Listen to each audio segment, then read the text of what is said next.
ਵਾਹਿਗੁਰੂ ਜੀ ਕਾ ਖਾਲਸਾ ਵਾਹਿਗੁਰੂ ਜੀ ਕੀ ਫਤਿਹ। ਹਾਂਜੀ ਸਾਧ ਸੰਗਤ ਜੀ, ਅੱਜ ਆਪਾਂ ਇਸ ਟੌਪਿਕ ਤੇ ਗੱਲ ਕਰਾਂਗੇ ਕਿ ਜਿਵੇਂ ਹਿੰਦੂ ਮਤ ਵਿੱਚ ਇਹ ਪ੍ਰਚਲਿਤ ਹੀ ਕਈ ਐਸੇ ਵਿਸ਼ਵਾਸ ਵਾਲੇ ਹੈਗੇ ਨੇ, ਇਹੋ ਜਿਹੇ ਮਤਾਂਤਰ ਜਿਹੜੇ ਹੈਗੇ ਨੇ, ਜਿਹੜੇ ਵਿਸ਼ਵਾਸ ਰੱਖਦੇ ਨੇ ਕਿ ਵਿਆਹ ਨਾ ਕਰਾ ਕੇ ਬ੍ਰਹਮਚਾਰੀ ਰਹਿ ਕੇ ਪ੍ਰਮਾਤਮਾ ਨੂੰ ਪਾਇਆ ਜਾ ਸਕਦਾ ਹੈ। ਤੇ ਉਹ ਜਿਹੜੇ ਐਸੇ ਜਿਹੜੇ ਸਿੱਧ ਲੋਕ, ਜਿਹੜੇ ਜੋਗੀ ਸਨ, ਜਾਂ ਐਸੇ ਜਿਹੜੇ ਸੰਨਿਆਸੀ ਲੋਕ ਸਨ, ਇਹੋ ਜਿਹਾ ਜਿਹੜਾ ਵਿਸ਼ਵਾਸ ਰੱਖਣ ਵਾਲੇ, ਉਹ ਇਹ ਕਹਿੰਦੇ ਸਨ ਕਿ ਵੀ ਅਸੀਂ ਬੜੇ ਸਰਬ ਸ੍ਰੇਸ਼ਟ ਆ, ਅਸੀਂ ਬੜੇ ਸੁੱਚੇ ਆ, ਪਵਿੱਤਰ ਆ। ਜਿਹੜੇ ਗ੍ਰਸਤੀਆਂ ਨਾਲ ਉਹ ਨਫ਼ਰਤ ਕਰਦੇ ਸੀ, ਗ੍ਰਸਤੀਆਂ ਨੂੰ ਮਾੜਾ ਕਹਿੰਦੇ ਸੀ। ਤੇ ਇਸ ਤਰ੍ਹਾਂ ਲੋਕਾਂ ਨੂੰ ਭੰਬਲ ਭੂਸੇ ਦੇ ਵਿੱਚ ਪਾ ਕੇ, ਭਰਮਾਂ ਦੇ ਵਿੱਚ ਪਾ ਕੇ, ਆਪਣੇ ਆਪ ਨੂੰ ਸ੍ਰੇਸ਼ਟ ਕਹਾ ਕੇ, ਤੇ ਉਹ ਲੋਕਾਂ ਨੂੰ ਖੂਬ ਲੁੱਟਦੇ ਸਨ। ਤੇ ਫਿਰ ਸਤਿਗੁਰੂ ਜੀ ਨੇ ਆਪਣੀ ਬਾਣੀ ਦੇ ਵਿੱਚ ਇਹਨਾਂ ਸਾਰਿਆਂ ਦਾ ਖੰਡਨ ਕੀਤਾ, ਇਹਨਾਂ ਦੀ ਅਸਲੀਅਤ ਜਿਹੜੀ ਉਹ ਪੋਲ ਖੋਲ੍ਹ ਕੇ ਰੱਖ ਦਿੱਤੀ। ਸੋ ਸਤਿਗੁਰੂ ਜੀ ਨੇ ਗੁਰਬਾਣੀ ਦੇ ਵਿੱਚ ਸਾਨੂੰ ਇਹ ਸੋਝੀ ਦੇ ਦਿੱਤੀ ਬਈ ਅਸਲ ਦੇ ਵਿੱਚ ਇਹ ਜਿਹੜੇ ਆਪਣੇ ਆਪ ਨੂੰ ਸ੍ਰੇਸ਼ਟ ਕਹਿੰਦੇ ਨੇ, ਗ੍ਰਸਤੀਆਂ ਨੂੰ ਮਾੜਾ ਕਹਿੰਦੇ ਨੇ, ਇਹਨਾਂ ਦੀ ਅਸਲੀਅਤ ਸਤਿਗੁਰੂ ਜੀ ਨੇ ਦੱਸ ਦਿੱਤੀ ਵੀ ਇਹ ਅੰਦਰੋਂ ਇਹਨਾਂ ਦਾ ਕਿਹੋ ਜਿਹਾ ਜੀਵਨ ਹੈ, ਤੇ ਇਹ ਕਿਵੇਂ ਕੁਰਸਤੇ ਤੇ ਆਪ ਪੈ ਕੇ ਆਪਣਾ ਜੀਵਨ ਬਰਬਾਦ ਕਰਦੇ ਨੇ। ਆਪਣੇ ਜੀਵਨ ਨੂੰ ਆਪ ਤੇ ਪੁੱਠੇ ਰਸਤੇ ਤੇ ਪਏ ਹੋਏ ਨੇ, ਤੇ ਦੂਸਰਿਆਂ ਨੂੰ ਵੀ ਪੁੱਠੇ ਰਸਤੇ ਤੇ ਪਾ ਕੇ, ਤੇ ਆਪਣਾ ਇਹ ਜਿਹੜਾ ਹੈਗਾ ਵਾ ਵੀ ਆਪਣੇ ਆਪ ਨੂੰ ਇਹ ਮੰਨ ਲਓ ਕਿ ਸਹੀ ਸਾਬਤ ਕਰਨਾ ਚਾਹੁੰਦੇ ਨੇ। ਇਹਨਾਂ ਦਾ ਮੰਨ ਲਓ ਵੀ ਇਹ ਆਪਣਾ ਰੁਜ਼ਗਾਰ ਚਲਾਉਣਾ ਚਾਹੁੰਦੇ ਨੇ, ਕਿਸੇ ਵੀ ਤਰ੍ਹਾਂ ਤੁਸੀਂ ਸਮਝ ਲਓ। ਅੱਜ ਵੀ ਜਿਨ੍ਹਾਂ ਗੁਰਸਿੱਖਾਂ ਨੂੰ, ਜਿਹੜੇ ਸਿੱਖਾਂ ਨੂੰ ਬਾਣੀ ਦੀ ਸਮਝ ਨਹੀਂ ਆ, ਜਿਹੜੇ ਲੋਕਾਂ ਨੂੰ ਬਾਣੀ ਦੀ ਸਮਝ ਨਹੀਂ, ਉਹ ਇਹੋ ਜਿਹਾਂ ਲੋਕਾਂ ਦੇ ਪਿੱਛੇ ਲੱਗ ਜਾਂਦੇ ਨੇ। ਆਪਣੇ ਆਪ ਨੂੰ ਨੀਵਾਂ ਸਮਝਦੇ ਨੇ, ਮਾੜਾ ਸਮਝਦੇ ਨੇ, ਤੇ ਇਹਨਾਂ ਨੂੰ ਸ੍ਰੇਸ਼ਟ ਸਮਝਦੇ ਨੇ। ਪਰ ਗੁਰਬਾਣੀ ਦੇ ਵਿੱਚੋਂ ਮੈਂ ਤੁਹਾਨੂੰ ਪਹਿਲਾਂ ਕੁਛ ਪ੍ਰਮਾਣ ਦੇ ਦੇਵਾਂ ਕਿ ਗੁਰੂ ਨਾਨਕ ਸਾਹਿਬ ਜੀ ਨੇ ਗ੍ਰਸਤ ਧਰਮ ਚਲਾਇਆ ਹੈ, ਤੇ ਗ੍ਰਸਤ ਧਰਮ ਨੂੰ ਸਭ ਤੋਂ ਮਹਾਨ ਕਿਹਾ ਹੈ। ਤੇ ਇਹ ਜਿਹੜੇ ਘਰ ਬਾਹਰ ਛੱਡ ਕੇ ਚਲੇ ਜਾਂਦੇ ਹਨ, ਇਹਨਾਂ ਦੀ ਕਿਵੇਂ ਸਤਿਗੁਰੂ ਜੀ ਨੇ ਇਹੋ ਜਿਹੇ ਇਹ ਸਿਧਾਂਤ ਦਾ ਖੰਡਨ ਕੀਤਾ ਹੈ। ਸੋ ਸਤਿਗੁਰੂ ਜੀ ਭਾਈ ਗੁਰਦਾਸ ਜੀ ਦੀ ਆਪਾਂ ਵਾਰ ਪੜ੍ਹਦੇ ਹਾਂ। ਭਾਈ ਗੁਰਦਾਸ ਜੀ ਕਹਿੰਦੇ ਹਨ ਕਿ ਗਿਆਨਨ ਮੈਂ ਗਿਆਨ ਅਰ ਧਿਆਨਨ ਮੈਂ ਧਿਆਨ ਬੜੋ, ਸਕਲ ਧਰਮ ਮੈਂ ਗ੍ਰਸਤ ਪ੍ਰਧਾਨ ਹੈ। ਕਬੀਰ ਜੋ ਗ੍ਰਹਿ ਕਰੇ ਤਾਂ ਧਰਮ ਕਰ, ਨਾਹੀ ਤਾਂ ਕਰ ਬੈਰਾਗ, ਬੈਰਾਗੀ ਬੰਧਨ ਕਰੇ ਤਾਂ ਕੋ ਬੜੋ ਅਭਾਗ। ਤੇ ਸਤਿਗੁਰੂ ਜੀ ਨੇ ਘਰ ਪਰਿਵਾਰ ਦੇ ਵਿੱਚ ਰਹਿ ਕੇ ਇੱਕ ਜਿਹੜੀ ਜੀਵਨ ਯੋਗਤਾ ਦੱਸੀ ਕਿ ਘਰ ਪਰਿਵਾਰ ਦੇ ਵਿੱਚ ਰਹਿ ਕੇ ਸੰਸਾਰ ਵਿੱਚ ਵਿਚਰਦਿਆਂ ਹੋਇਆਂ ਹੀ ਉਸ ਪ੍ਰਭੂ ਪਰਮਾਤਮਾ ਨੂੰ ਪ੍ਰਾਪਤ ਕਰਨਾ ਹੈ। ਇਹੀ ਅਸਲੀ ਰਸਤਾ ਹੈ। ਜਿਹੜਾ ਘਰ ਬਾਰ ਛੱਡ ਕੇ ਜੰਗਲਾਂ ਵਿੱਚ ਚੱਲ ਜਾਂਦਾ ਹੈ, ਉਹਨੂੰ ਤੇ ਫਿਰ ਸਤਿਗੁਰੂ ਜੀ ਭੰਗੌੜਾ ਕਹਿੰਦੇ ਨੇ। ਤੇ ਜਿਹੜਾ ਕਹਿੰਦਾ ਵੀ ਮੈਂ ਵਿਆਹ ਨਾ ਕਰਾ ਕੇ ਬ੍ਰਹਮਚਾਰੀ ਰਹਿ ਕੇ ਜਾਂ ਬੇਹੰਗਮ ਰਹਿ ਕੇ ਇਸ ਤਰ੍ਹਾਂ ਰੱਬ ਨੂੰ ਪਾ ਲਾਵਾਂਗਾ, ਉਹ ਸਤਿਗੁਰੂ ਦੀ ਬਾਣੀ ਵਿੱਚ ਵੇਖੋ ਕਿਵੇਂ ਇਹਨਾਂ ਚੀਜ਼ਾਂ ਦਾ ਖੰਡਨ ਕਰਦੇ ਨੇ। ਅਸੀਂ ਫਿਰ ਵੀ ਅਗਿਆਨਤਾ ਵਸ ਹੋ ਕੇ ਉਹਨਾਂ ਲੋਕਾਂ ਨੂੰ ਅਸੀਂ ਪੂਜਣ ਲੱਗ ਜਾਂਦੇ ਹਾਂ, ਜਿਹੜੇ ਵਿਸ਼ੇ ਵਿਕਾਰਾਂ ਦੇ ਨਾਲ ਭਰੇ ਹੁੰਦੇ ਨੇ, ਜਿਹੜੇ ਸਾਨੂੰ ਲੁੱਟਦੇ ਨੇ, ਤੇ ਜਿਹੜੇ ਸਾਨੂੰ ਗਲਤ ਰਸਤੇ 'ਤੇ ਪਾ ਕੇ ਤੇ ਆਪਣੀਆਂ ਐਸ਼ ਪ੍ਰਸਤੀਆਂ ਕਰਦੇ ਹਨ ਜੀਵਨ ਦੇ ਵਿੱਚ, ਸਾਨੂੰ ਵਹਿਮਾਂ ਭਰਮਾਂ ਦੇ ਵਿੱਚ ਪਾ ਕੇ। ਦੇਖੋ ਸਤਿਗੁਰੂ ਜੀ ਬਾਣੀ ਅੰਦਰ ਕਹਿੰਦੇ ਹਨ ਕਿ ਜੈਸੇ ਜਲ ਮੇ ਕਮਲ ਨਿਰਾਲਮ ਮੁਰਗਾਈ ਨੀ ਸਾਰੇ, ਸ਼ਬਦ ਸੁਰਤ ਭਵ ਸਾਗਰ ਤਰੀਏ, ਨਾਨਕ ਨਾਮ ਵਖਾਣੇ।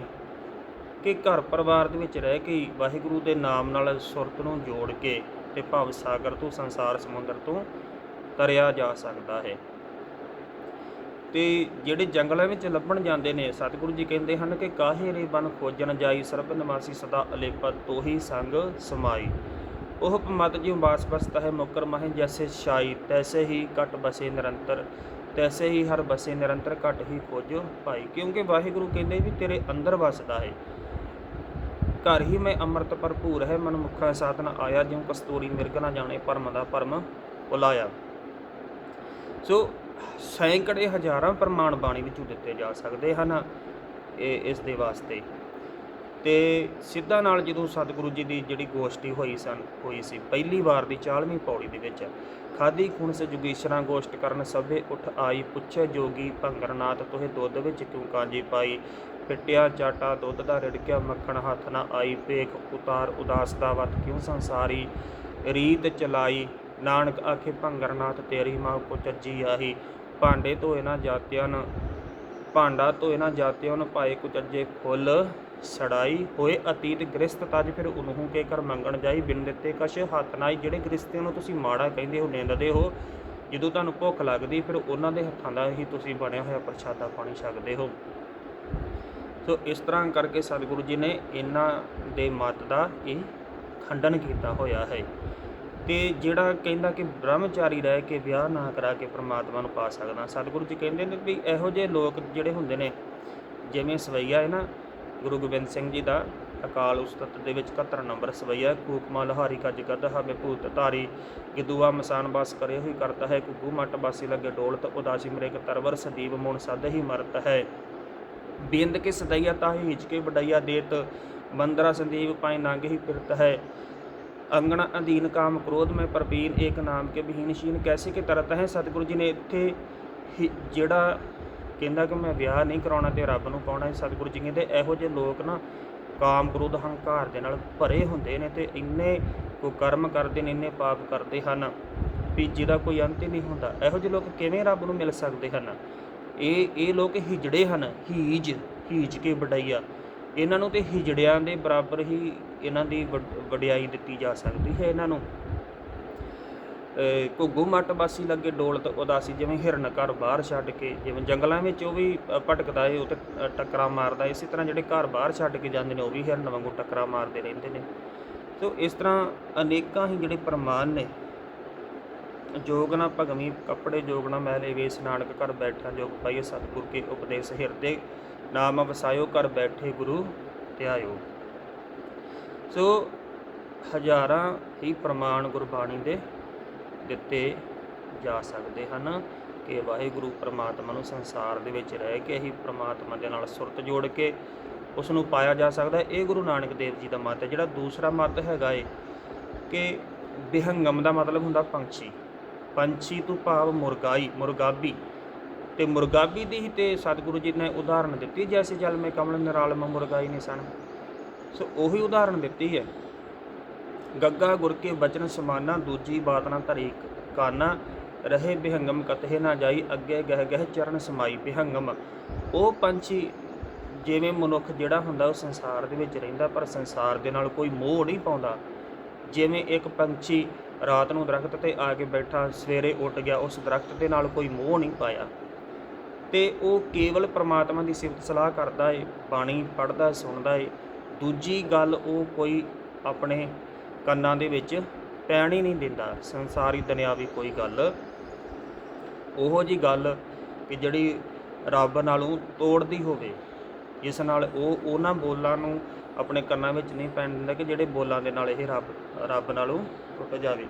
ਸੋ ਇਸ ਕਰਕੇ ਦੇਖੋ ਕਿ ਸਤਿਗੁਰੂ ਜੀ ਨੇ ਕਿਤਨੇ ਸੁੰਦਰ ਤਰੀਕੇ ਦੇ ਨਾਲ ਇਹਨਾਂ ਦਾ ਜਿਹੜਾ ਹੈਗਾ ਵਾ ਵੀ ਇਹਨਾਂ ਚੀਜ਼ਾਂ ਦਾ ਖੰਡਨ ਕੀਤਾ ਹੈਗਾ ਏ। ਪਰ ਅੱਜ ਫਿਰ ਵੀ ਕਈ ਐਸੇ ਜਿਹੜੇ ਹੈਗੇ ਨੇ ਸਿੱਖਾਂ ਦੇ ਵਿੱਚ ਵੀ ਕਈ ਇਹੋ ਜਿਹੇ ਜਿਹੜੇ ਲੋਕ ਨੇ ਉਹ ਪੈਦਾ ਹੋ ਗਏ ਨੇ, ਜਿਹੜੇ ਇਸ ਤਰ੍ਹਾਂ ਵਹਿਮਾਂ ਭਰਮਾਂ ਦੇ ਵਿੱਚ ਪਾ ਕੇ ਕਿ ਜਿਹੜਾ ਬਿਹੰਗਮ ਜਾਂ ਬ੍ਰਹਮਚਾਰੀ ਵਿਆਹ ਨਾ ਕਰਾ ਕੇ ਉਹ ਸ੍ਰੇਸ਼ਟ ਆ। ਪਰ ਇਹ ਲੋਕ ਅਸਲ ਦੇ ਵਿੱਚ ਕਿੰਨੇ ਪਾਪ ਕਰਦੇ ਨੇ, ਕਿੰਨੇ ਕੁਕਰਮ ਕਰਦੇ ਹਨ, ਕਿਤਨੀ ਇਹਨਾਂ ਦੀ ਅੰਦਰੋਂ ਨੀਤ ਖੋਟੀ ਹੈ, ਅੰਦਰੋਂ ਕਿੰਨੇ ਨਿਰਦਈ ਹਨ, ਕਿਤਨੇ ਗਿਰੇ ਹੋਏ ਹਨ। ਸਤਿਗੁਰੂ ਜੀ ਨੇ ਬਾਣੀ ਦੇ ਵਿੱਚ ਵੀ ਇਹਨਾਂ ਦਾ ਦੱਸਿਆ ਹੈ, ਇਹਨਾਂ ਦੇ ਬਾਰੇ, ਇਹੋ ਜਿਹੇ ਲੋਕਾਂ ਦੇ ਬਾਰੇ। ਪੂੰ ਅਰ ਤਾਪ ਗੇਰੀ ਕੇ ਬਸਤਰਾ ਅਪਦਾ ਕਾ ਮਾਰਿਆ ਗ੍ਰਹਿ ਤੇ ਨਸਤਾ ਦੇਸ਼ ਛੋੜ ਪਰਦੇਸ਼ੇ ਧਾਇਆ ਪੰਜ ਚਡਾਲ ਨਾਲੇ ਲੈ ਆਇਆ। ਜਤੀ ਕਹਾਵੇ ਜੁਗਤ ਨਾ ਜਾਵੇ ਜਾਣੇ ਛੱਡ ਬਹੇ ਘਰ ਬਾਹਰ। ਵੀ ਆਪਣੇ ਆਪ ਨੂੰ ਜਤੀ ਜਾਂ ਬ੍ਰਹਮਚਾਰੀ ਕਮਾਉਂਦੇ ਨੇ, ਪਰ ਇਹਨਾਂ ਨੂੰ ਪ੍ਰਮਾਤਮਾ ਨੂੰ ਮਿਲਣ ਦਾ ਜਿਹੜਾ ਸਹੀ ਢੰਗ ਤਰੀਕਾ, ਜਿਹੜਾ ਸੱਚੇ ਪ੍ਰਭੂ ਦਾ ਦੱਸਿਆ ਹੋਇਆ, ਕੋਈ ਇਹਨਾਂ ਕੋਲ ਗਿਆਨ ਨਹੀਂ, ਕੋਈ ਰਸਤਾ ਨਹੀਂ ਆ। ਵਿਸ਼ੇ ਵਿਕਾਰਾਂ ਦੇ ਨਾਲ ਇਹ ਭਰੇ ਹੋਏ ਨੇ, ਲੋਕਾਂ ਨਾਲ ਠੱਗੀਆਂ ਮਾਰਦੇ ਪਏ ਨੇ, ਲੋਕਾਂ ਨੂੰ ਗਲਤ ਰਸਤੇ 'ਤੇ ਪਾਉਂਦੇ ਨੇ। ਪਤਾ ਨਹੀਂ ਕਿੰਨੇ ਪਾਪ ਕਰਮ ਨਸ਼ੇ ਆਦਿਕ ਇਹ ਲੋਕ ਕਰਦੇ ਨੇ। ਸੋ ਇਸ ਤਰ੍ਹਾਂ ਕਰਕੇ ਇਹੋ ਜਿਹੇ ਜਿਹੜੇ ਪਖੰਡੀ ਨੇ ਉਹਨਾਂ ਤੋਂ ਬਚਣਾ ਚਾਹੀਦਾ ਹੈ ਅਤੇ ਗੁਰੂ ਗ੍ਰੰਥ ਸਾਹਿਬ ਮਹਾਰਾਜ ਜੀ ਦੀ ਬਾਣੀ ਆਪ ਪੜ੍ਹਨੀ ਚਾਹੀਦੀ ਆ। ਜਿਹੜੇ ਗੁਰਮੁਖ ਪਿਆਰੇ ਨੇ ਬਾਣੀ ਨਾਲ ਜੋੜਦੇ ਨੇ, ਬਾਣੀ ਦਾ ਸਹੀ ਪ੍ਰਚਾਰ ਕਰਦੇ ਨੇ, ਉਹਨਾਂ ਦੀ ਸੰਗਤ ਕਰਕੇ ਤੇ ਗੁਰੂ ਪਰਮਾਤਮਾ ਨਾਲ ਸਾਂਝ ਪਾਵਾਂਗੇ, ਗੁਰੂ ਸਾਹਿਬ ਜੀ ਨਾਲ ਬਾਣੀ ਨੂੰ ਹਿਰਦੇ 'ਚ ਵਸਾਵਾਂਗੇ, ਗੁਰੂ ਸਾਹਿਬਾਨ ਦੇ ਦੱਸੇ ਹੋਏ ਰਸਤੇ 'ਤੇ ਚੱਲਾਂਗੇ, ਅਤੇ ਫਿਰ ਹੀ ਸਾਡਾ ਜੀਵਨ ਸਫਲਾ ਹੋ ਸਕਦਾ ਹੈ। ਸੋ ਇਤਨੀਆਂ ਬੇਨਤੀਆਂ ਪ੍ਰਵਾਨ ਕਰਨੀਆਂ ਜੀ। ਭੁੱਲਾਂ ਚੁੱਕਾਂ ਦੀ ਖਿਮਾ। ਵਾਹਿਗੁਰੂ ਜੀ ਕਾ ਖਾਲਸਾ, ਵਾਹਿਗੁਰੂ ਜੀ ਕੀ ਫਤਿਹ।